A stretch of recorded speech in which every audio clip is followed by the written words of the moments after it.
હવે છે ને જેને થાપાનો ભાગ દુખતો હોય, આ સ્નાયુ જલાઈ ગયા હોય એના માટેના સ્ટ્રેચિંગ કહું છું. એ ડેઈલી ઘરે તમારે કરી શકો છો. બરાબર, પહેલા બે પગ વાળી દો, ગોઠણથી વાળી દેવાના. બરાબર, એક પગને આની માથે ચડાવવાનો. હવે બંને હાથથી સાથળથી પકડો. હા, ખેંચો હવે. બરાબર, આ રીતે સાથળથી પકડી અને આ રીતે ખેંચવાનું. ખેંચો ખેંચો ખેંચો ખેંચો. બરાબર, આ રીતના સ્ટ્રેચ કરવાનું. ખેંચી 10 સેકન્ડ રાખવાનું, પાછું રિલેક્સ મૂકી દેવાનું. ખેંચો પાછું.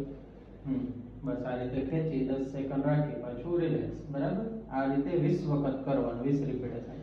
એવી જ રીતે એમાં થઈ જાય પછી આ પગને કોની માથે ચડવાનું. બરાબર, સાથળથી પકડી ખેંચવાનું, સ્ટ્રેચિંગ કરવાનું, 10 સેકન્ડ રાખી પાછું રિલેક્સ. ફરી પાછું ખેંચવાનું. બરાબર, 10 સેકન્ડ રાખી પાછું રિલેક્સ. આ તો પહેલું સ્ટ્રેચિંગ. આ સ્ટ્રેચિંગ થઈ જાય પછી બંને ગોઠણથી પકડી અને ખેંચવાનું છે. બરાબર, પકડી મેક્સિમમ જેટલું ખેંચાય એટલું ખેંચવાનું. બરાબર, 10 સેકન્ડ રાખી પાછું રિલેક્સ. ફરી પાછું ખેંચવાનું.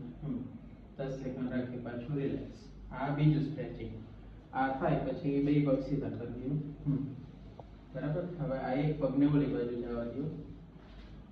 આ રીતે હવે અહીંયાથી પકડો, હાથથી અહીંયા આ રીતે સ્ટ્રેચ કરવાનું છે એટલે તમારો આ ભાગ ખેંચાશે. બરાબર, ખેંચી 10 સેકન્ડ રાખવાનું મેક્સિમમ, પાછું રિલેક્સ, ઢીલું મૂકવાનું. ફરી પાછું ખેંચવાનું.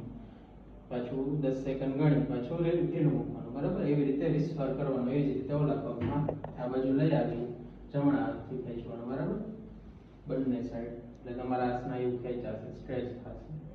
બંનેમાં 20-20 વાર કરી શકો છો. તમારા પગના જે મસલ્સ રહ્યા એ ટાઈટ થઈ ગયા હોય તો એને સ્ટ્રેચિંગ કરવા માટે તમે આ ઘરે સ્ટ્રેચિંગ કરી શકો